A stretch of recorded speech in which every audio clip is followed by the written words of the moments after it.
how much I respect, how much I value our colleagues here at ESPN, how deeply, deeply sorry I am for disappointing those I hurt, particularly Maria Taylor, and how grateful I am to be part of this outstanding team. Well, Rachel, I want to say thank you. Thank you for accepting responsibility for your actions.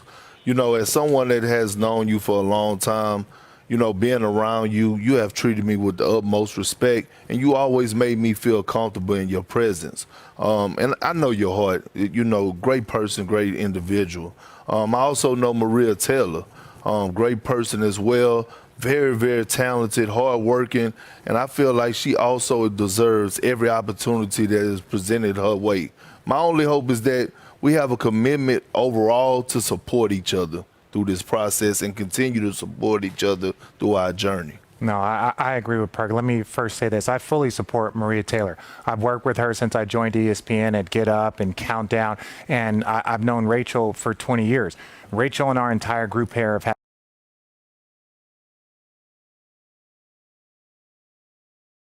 some very difficult conversations over this time period. And those conversations don't end here. We will continue to have uncomfortable conversations. No one is excused. She is not excused. I am not excused. Perk. This doesn't just go away, but we have to learn and understand it and become better for each other. And really through our actions more than anything. And that is our responsibility. And we all have a role in that. And that's something that I take pride in. And I hold to myself and everyone to a very high standard. Well, thank you guys both for being with me here today. Thank you, everyone out there, for being with us here today. Just below us is Media Day here at the NBA Finals. The Suns and Bucks getting ready to address what is one of the biggest moments of so many players' careers. We will have all of the sound, all of the action for you. Welcome to The Jump.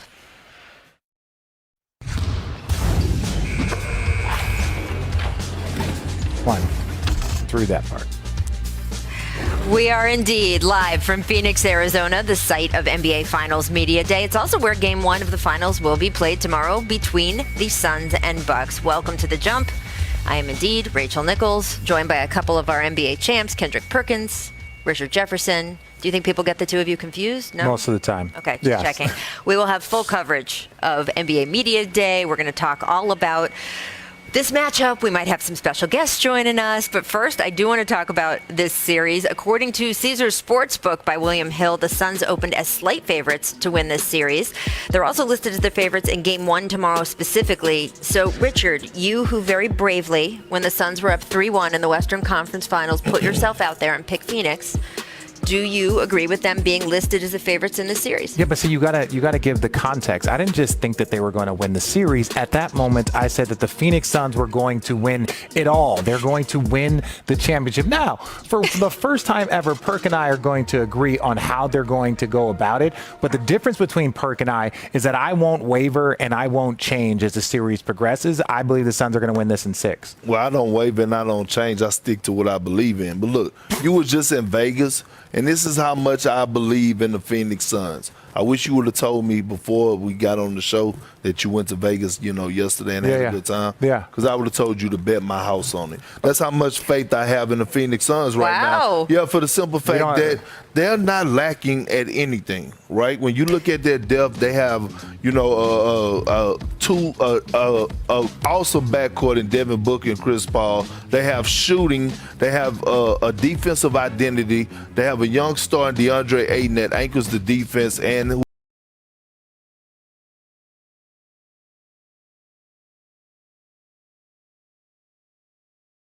everything that you want in the center position. And then when you look at their bench, Cameron Payne, Cam Johnson, Cyrus, they have a lot of depth. They play with a sense of urgency on the defensive end. They play agenda-free basketball. And when I'm watching this Suns team and looking at them having to go against the Milwaukee Bucks, who you said plenty of times, right, Richard, that they're one of the dumbest teams in the NBA. I never said it publicly, but thank you for telling everyone that I said that. Thank you. I appreciate that. I mean, you know, hey, whatever. But they are. I agree with you. Yeah. So with that being said, you're looking at the Phoenix Suns, Rachel, and they have one of the highest IQs in the game of basketball. And so they make you pay for having dumb mistakes. Well, look, I'm going to go on record saying that I don't agree with either of you about the Bucks, so we can say that. They made it to the NBA Finals with Giannis Antetokounmpo hurt. I think you got to give them credit for that. Shout out but Chris also, Middleton. Shout out Chris Middleton, mainly But- because Kevin Durant's feet are too big, but we'll talk about that another time. but also certainly the Suns are coming into this as the favorites, and one of the reasons is the man you are about to hear from. We're going to go down to the floor where Media Day is happening. Our Dave McMenamin is with DeAndre Ayton. All right, wonderful. Thanks, guys. DeAndre, 22-year-old kid from the Bahamas. What's the significance to make the finals at this stage of your career? I'd say one word: consistency. Coming out the bubble, I finally learned the true meaning of professionalism, and I just stuck with it. It's a thing that's leading the wins, and why not? And, it came with the whole team sticking together and just being on each other and doing the right thing. No one's questioning your professionalism. We've seen it throughout these playoffs, but you also have fun with the game and with all the entrapments around the game. Tell me about those dance moves that you showed off on the court after Game 6 in LA. It's a TikTok dance my sister showed me, and I just was just doing the same thing she showed. It was something popular, and, I just was having fun, just getting in my vibe, getting in the mode, and, just embracing the moment. You said that Chris Paul is the best thing that's happened to your career. How has his influence not just affected you, but your entire Suns team this year? Just the way how we approach the game, period. The dude doesn't stop. He's consistent on how he just became CP. And, it's something us young guys, we pick up on and we respect him at a high level. And, he respects us the same. And, just to get the same respect and in the locker room, off the court, and a dude like him, who's a Hall of Famer, just, doing what he does and for who he is, it's something you can't really talk about. It's just, you feel like a Michael Jordan or, like LeBron James on the court with you, and to see him every day, you just start to pick it up. It just starts to pick up. So DeAndre, Hillcrest Prep, right, in Arizona, University of Arizona Wildcats, like our jump producer, Danny Corrales. Shout out to Danny. And now you're a Phoenix Sun.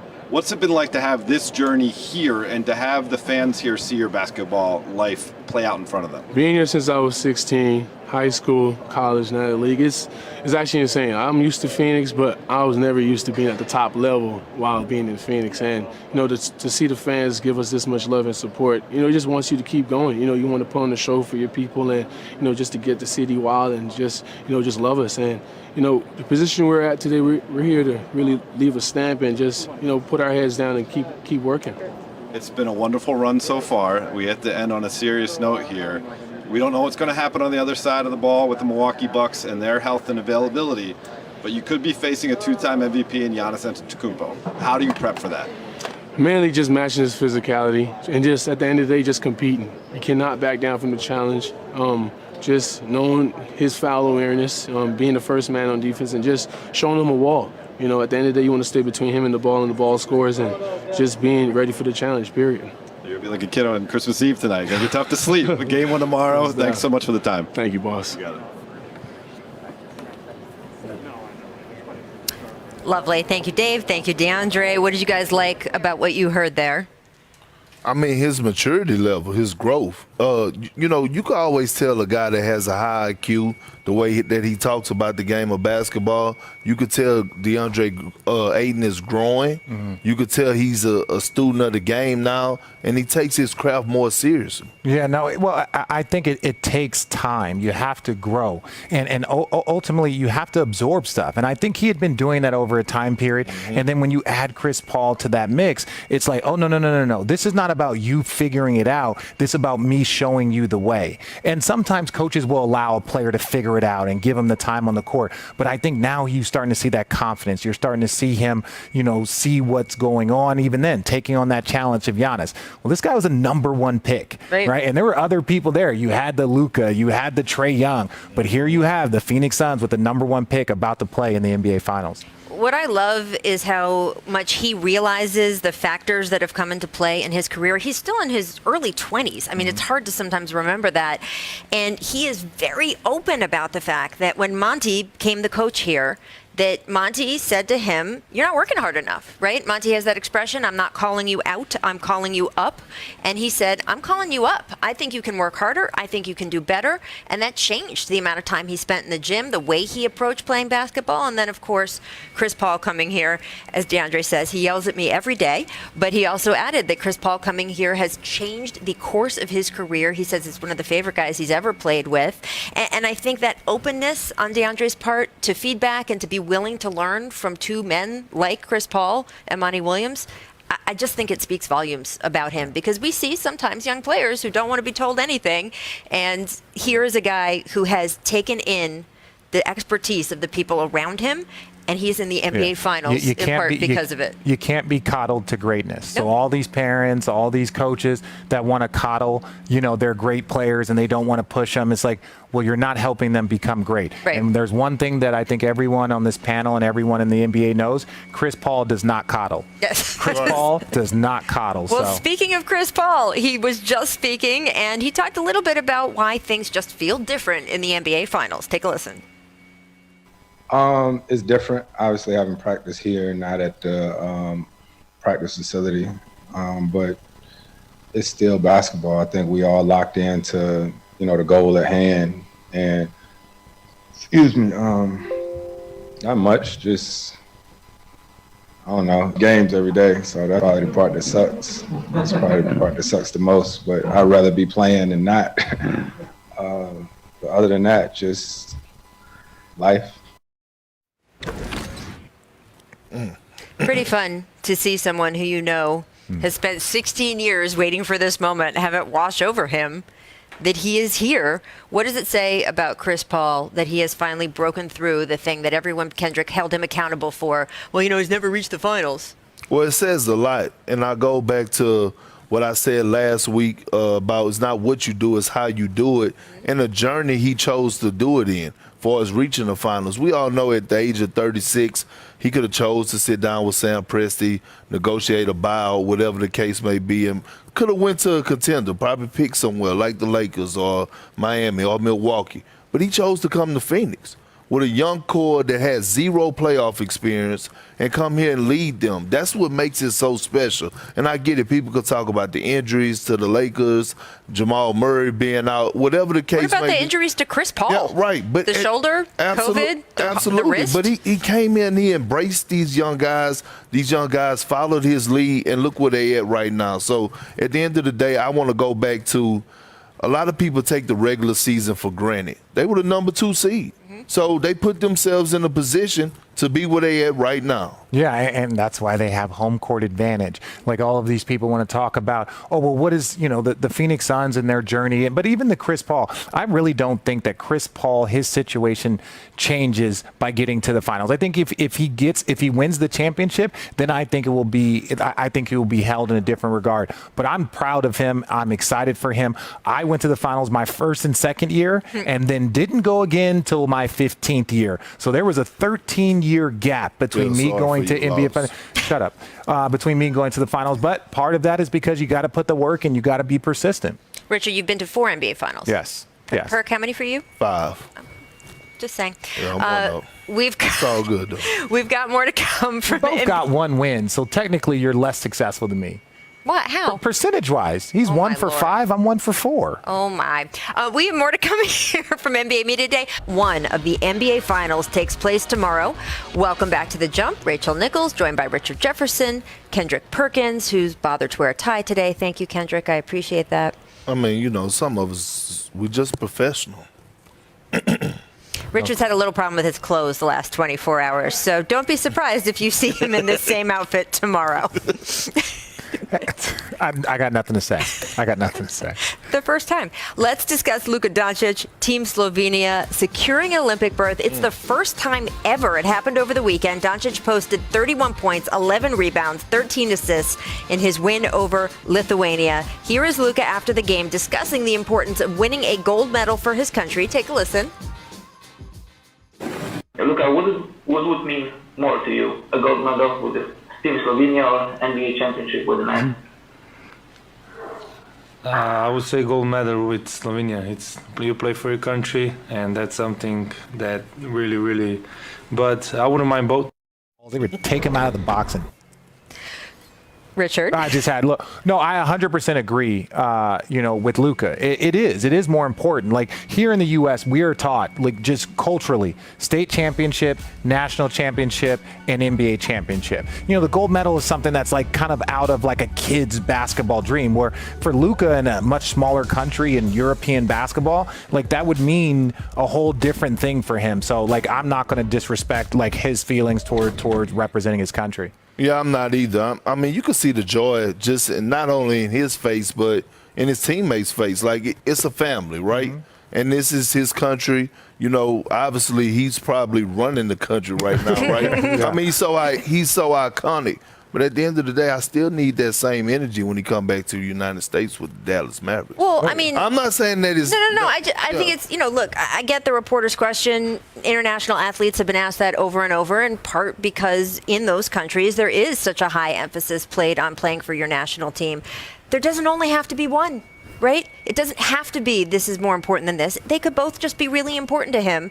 When you watch Luka Doncic out on the floor, I have never once watched him play a game and think, oh, he doesn't really care. Right. No. He cares about winning an NBA title. He's talked about it over and over, and he really cares about this. And I think that's exciting for basketball fans that he gives that same energy to both.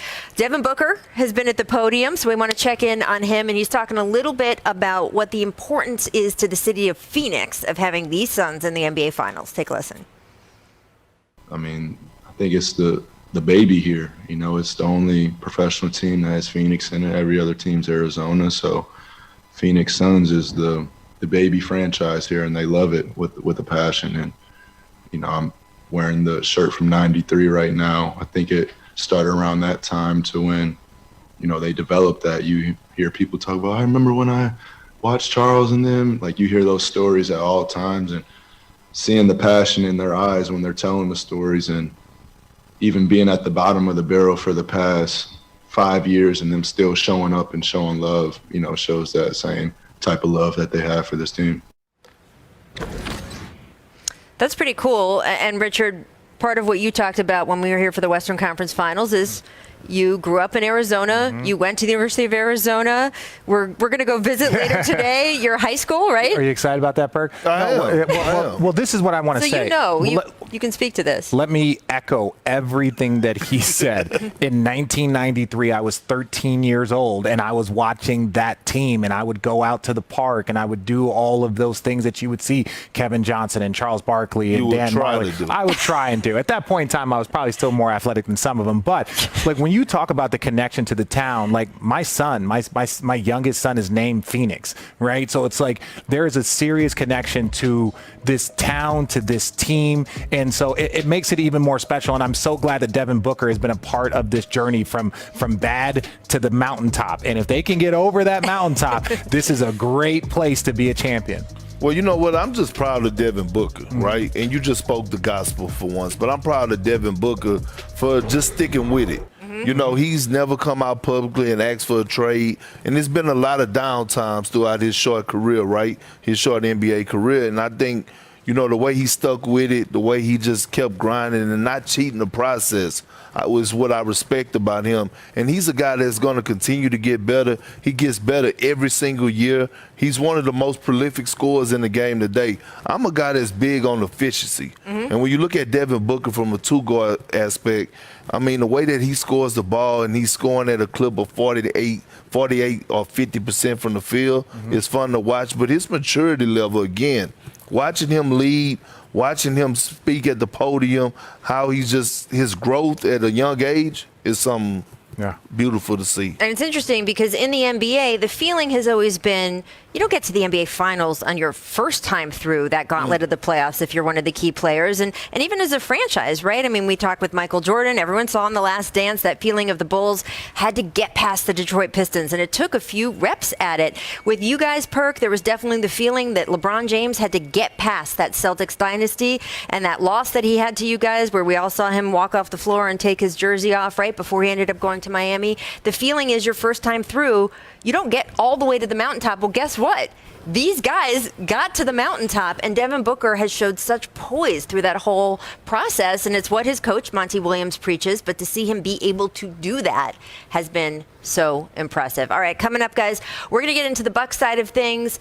We're going to discuss Giannis' status. Playing right now, the team that we saw in Game 5 and Game 6 of last series, player movement, ball movement, getting others involved. I thought Drew Holiday and Chris Middleton did an excellent job of being aggressive, but being aggressive to attack to get their own buckets, but when it was there making plays for others. Having Brook Lopez around the paint area, right, where he belongs. He's acting like Shaq right now, trying to dunk everything and snatching the screws out the rim. Bobby Portis, his impact on the game, along with Forbes coming in off the bench, they're going to have to get it done collectively. But overall, this is a different group that they're going against in this Phoenix Suns team. They have perimeter defense. This is a team that load up boxes and elbows. This is a team that is great at helping the helper. And, I mean, they're tied on the string defensively. So ball movement, player movement is going to be huge if the Bucks stand a chance against this Phoenix Suns team. No, I completely agree with Perk, which is starting to get more and more frustrated. Hey, I'm very confused here today. Yeah, I know. He says duh, but those are the words. That's normally what I hear coming out of his mouth every time he talks. Duh. But no. I'm going to say this.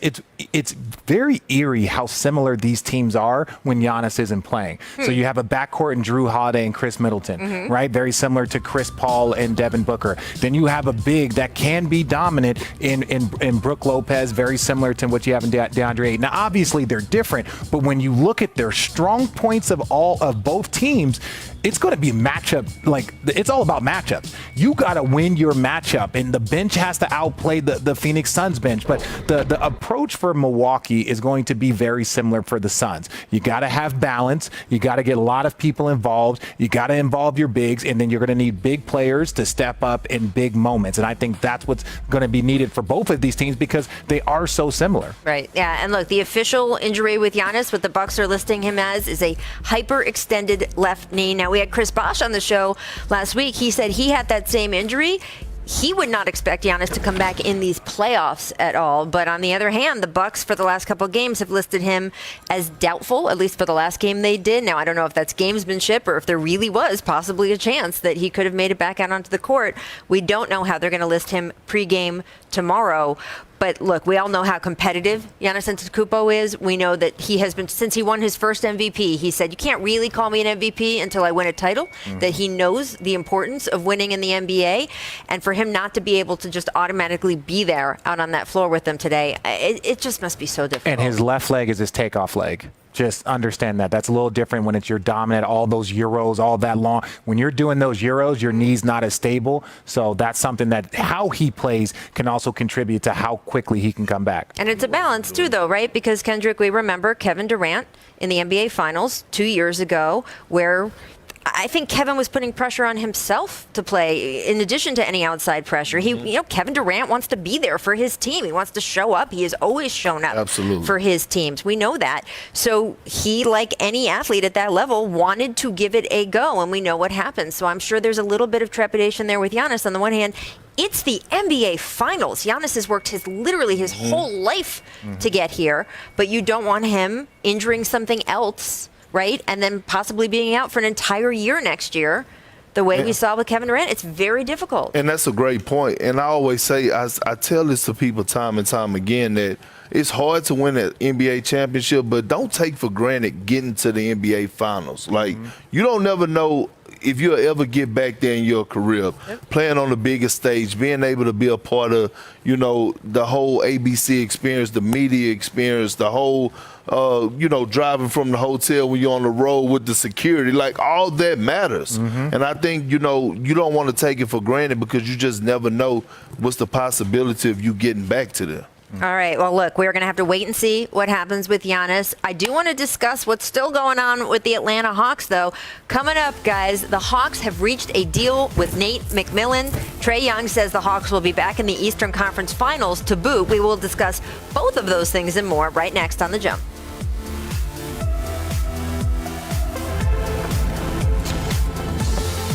Milwaukee Bucks guard Drew Holiday joining us now. Welcome to the Jump, Drew. So glad to have you with us. It's your first trip to the NBA Finals. It's your 12th season in the NBA, though. So how would you describe what this means to you to finally get to this point you've been working for so long? It's a blessing, man. It's something that I think I said earlier, every kid dreams about, just being able to get to this point and just having the opportunity to be here and fight for a ring, fight for that trophy. This is what I came to Milwaukee for. It's absolutely amazing. I mean, the fact that you have put so much time in, have been such an asset to so many teams. And the Bucks, they went after you. They made a big trade to get you on their team. It has paid off. Why has Milwaukee been such a good fit for you? Just the whole organization from top to bottom has been family oriented, and if anybody knows me, that's how I am. But most of all, man, it's about basketball. We don't have any extra stuff. We don't have any drama. It's about winning, and that's why we're at this point. What's up, Drew? It's your boy Perk. Hey, look, I'm happy for you, man. I'm proud of you. I know, look, I've been calling you out a lot throughout the playoffs, right? Because the reason being I picked the Bucks to come out of the East, and I figured you would have got to move the needle. Giannis went out, and then you elevated your game. You started being more aggressive. What changed for you? I just thought it was the need, you know. Giannis does so much for us. He attacks the basket, gets into the paint, gets fouls. He makes plays out of it too. And defensively, he does so much for us as well. So I felt like somebody needed to step up, and I figured that should be me. I kept on hearing my vet tell me to step up, so I had to do what I had to do. Well, I appreciate you, Drew. Thank you. Drew, I want to talk about some of your defensive assignments. You know, in the first round, you had Jimmy Butler. In the second round, you were chasing around Kyrie. In the finals, it's Trae Young. And now you're rewarded with Chris Paul and Devin Booker. How do you approach these defensive assignments, and knowing that these are great players, as are you, that they're going to score, they're going to have big nights, but just the same approach every single night? One is just relying on my teammates. Obviously, nobody can do it by themselves. These are the best scorers in the world, and to be able to do it by yourself is virtually impossible. So relying on my teammates, Brooke, Giannis, Chris back there, we always got Big Tuck, so they help me out so much. And then, honestly, just being able to have confidence in myself. Just know that guys are going to go out there and they're going to have big games, but at the same time, I could do the same thing on both ends of the floor. Yeah, Drew, it's just been so spectacular watching you shine, seeing so many people watch you defend these guys, and how you are able to just go right at them on their level. It is one of the reasons that you have been named to the USA basketball team. It is a really tight turnaround, though, from the end of the finals to the start of the Olympics in Tokyo. We're on this crazy condensed schedule due to COVID. What concerns do you have about going straight from the NBA finals all the way to the other side of the world? If you want to be completely honest, I haven't thought about it. Right now is the finals. Fair. That is fair, my friend. Right now is the finals. Smart. I'm focused on being here. We got Devin Booker, Chris Paul, DeAndre Ayton. We got some business to take care of here before we go overseas. That is completely fair. We appreciate that. We appreciate you spending time with us here, Drew. Best of luck to you and to your entire family. I know you're going to have some of them in the building over the next few games, and we can't wait to see you all flourish. Man, thank you guys. Thanks for having me. All right, Drew. All right. Thanks so much, Drew. Coming up, we are going to talk here tomorrow night on ABC. We got Milwaukee Bucks forward PJ Tucker joining the Jump now. PJ, you have literally played basketball all over the world. What does it mean to you to finally get the opportunity to play in the NBA Finals? And congratulations, by the way. Thank you. I appreciate it. It means everything. This is something you dream about as a kid. I know for me, like every year, watching the finals is so special. So to finally be able to get a chance to do it, it's amazing, especially come back here in Phoenix and do it too. Yeah, just amazing. We're throwing up your resume here, all the teams that you have played for. And you were traded from the Rockets to the Bucks. It was back in March. So what is it about the chemistry on this team that has worked so well? Because sometimes when it's a mid-season trade, it really takes another sort of off-season and year for all the pieces to fit. How did you guys fit together so well right away, PJ? I credit our front office. They just got a bunch of guys together that really fit. You know, when I was looking to leave Houston, with the options I had, Milwaukee was right at the top. I thought I fit a long time ago. You know, just watching. You know, when you watch other teams, you see other teams you think you could play for.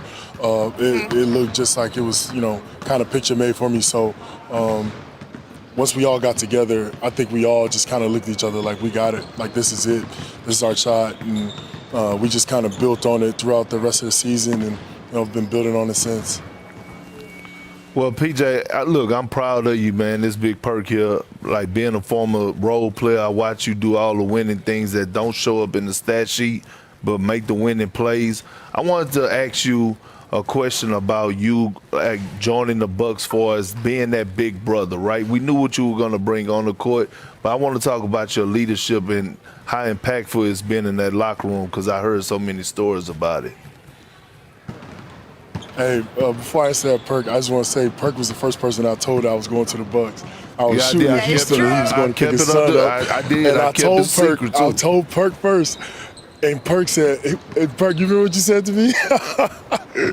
You was like, ooh, that might be it right there. That might be it. You said that might be it. So I just wanted to tell you that, Perk. But that is that's one of my main jobs on our team, I think, for me, is to make everybody stay focused every night, to be there, to help guy Giannis. Like when we go through tough times where we have situations where, you know, you get in these arenas, you know how it goes. You can't hear nothing. You know, the other team making every shot. It's like everybody stay calm. We got this. Let's stick to what we do. Just being that voice, just knowing that we're gonna be there to fight every single night, every single second. You know, that's probably the biggest part of my job, is being able to do that every single night and to keep everybody together. All right, I got two questions, one basketball and one more kind of aligned with what you're doing. One, I want to know, what is it like being the underdog, you know, and I know that that's always kind of been your mantra, like you approach that, you know, I see you, John, with Kevin Durant. It doesn't matter if he's going for 30, 35, you're going to keep it going at. And then secondly, playing against you in 2017, I saw you come out there with some red Yeezys on. I want to know what shoes that you are going to debut. I know everyone's looking for it. And also I want to know how I can get some of those shoes, some of those PJ Tuckers that I saw debuted on your IG. The first one, honestly, man, is just knowing the game. Some of these guys, you know, the guys, the top scorers in the league, they're going to get 30, 40. It's just making it tough on them and how many shots you can make them take to get it. Just making them work for it every single night is the biggest part. And you know what the kicks, man. I don't know. Honestly, dog, they ain't even been on my, like, I thought I would get to this moment. That's always been like, when I get there, I know I'm going to do this. Like, honestly, I could care less. It don't even matter. Whatever's on my feet, long as they can move and I got some grip and they light it up, like, I'm good. Like, I really don't even care what I wear. Honestly, I'm so happy to be here. I just want to play. The shoes are the last thing on my mind. Okay. Well, shout out. We're watching you with Nick DiPaolo there on our screen. PJ, you are facing a question mark about whether Giannis Antetokounmpo is going to be able to play with you guys. What is that like for you to prepare and not know if he's going to be able to be out on the court with you? And if he can't go, how do you guys make sure that you are just as competitive without him? We do the same way we always have. You know, last two games we played in the Atlanta series, he didn't play, and we prepared the same way, and we're going to prepare the same way right now. You know, still up in the air, so we don't know, but we'll do the exact same things we always do. Everybody's well versed on, you know, whether he plays, whether he doesn't, what we're going to do, our adjustments, and it's going to be what it's going to be, you know. Well, you could tell us. You could just tell the three of us if you think he's going to play or not. I mean, you know, I don't think that'd be giving anything away on national TV. Tell Perk first. Rach, that's above. Hey, tell Perk, hey, listen, that's above my pay grade. I don't know anything about that. PJ, one thing, if you tell me, you know I ain't going to say a word about it. Look, tell my boy. One thing I know about you, Perk. I'm going to keep it inside. Hey, tell my boy Vin Baker, my OG that raised me, my vet, I said, what's up? There you go. Facts, I definitely will. That's my dog, for sure. Yeah, there you go. You are so much fun to watch out on the Don't you court. wish We we had cannot them wait to see you relationships? bring that energy to the NBA Finals tomorrow night. Congratulations after so long, such a long and dedicated path where you have worked so hard to earn this spot. We can't wait to watch you work tomorrow. I appreciate it, Rage. Appreciate y'all. All right. Thank you so much, Pete. Thank you so much, PJ. Don't you wish you had them relationships? I do, just Yeah, not I with know. PJ Tucker. Whatever. I do want to get to this Hawks conversation, though, because GM's Travis Schlenk said today that they have, in fact, removed the interim tag from Nate McMillan's title, making him Atlanta's new head coach. Woj reporting it's a 4-year deal coming on the heels of Atlanta's impressive second-half surge and deep playoff run. Take a look at the numbers before and after Nate McMillan took over. So now they've got their coach back, and you heard Trey say he thinks that the Hawks will be back. We heard him after the game. He's saying he thinks they're going back to the Eastern Conference Finals, could get to the finals. Perk, what is your reaction first? Let's talk about Atlanta committing to Nate. Well, the Indiana Pacers are rolling over in their grave. But look, the Hawks should be committed to Nate McMillan. He's a hell of a coach. What we saw him do towards the end of the season, have all those guys buy in, young guys at that. Trey Young started taking less shot attempts and getting others involved. You watch John Collins elevate his game and play within the system. Cam Reddish, those guys that came in, Herter, all those guys played together, and you can tell when the team is well coached by the way they play on the defensive side of the ball. Yeah, no, and this was the right move. I think this was the obvious move. I think Nate McMillan did a good job of, hey, I'm not going to sign this contract till it's over, because there was a lot of teams that would have that had an interest in him. But I'm going to say this to Trey Young, and I think Perk will agree with this. If you want to get back to the Eastern Conference, then you have to be better than you were this year. You have to keep improving. All of your guys have to get back into the lab and bring something new to their game. You have to add something to your game. I believe you guys can win a championship. I believe you guys can get back to the Eastern Conference. But if you go there with the same type of effort, the same type of mentality, other teams are coming. Well, I love the energy they brought to the playoffs. We'll keep talking about all of this over the next couple of days. The Jump is thrilled to be here at the finals with you. We'll see you tomorrow.